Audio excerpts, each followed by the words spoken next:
Hello guys, anyong Litsang Korea. So, meron po akong ulit isi-share na vocabularies na madalas din maririnig sa loob ng companies para sa mga hindi pa nakakalam.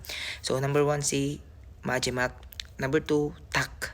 Number 3, Maja. So, common na to si Maja, alam na natin, tama. Pero explain ko lang ulit. Alam ba, may ginagawa ko, tapos tatanungin ako ng ajuma namin. Sabi niya, ya, lito, kuko Majimak ya? Ano yun, habun to yo.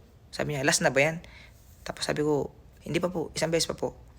Tapos halimbawa, yung ginagawa kong yun, hindi ko pa pala na-check yung size niya.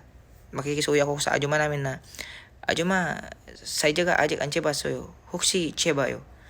알았어. 사bi yung ganon. Tapos, size 맞아요? 탁 맞네. Pero pag sinabi nilang 탁, sakto. Pero pag sinabi yung 탁 맞아, saktong-sakto, perfect, or tamang-tama.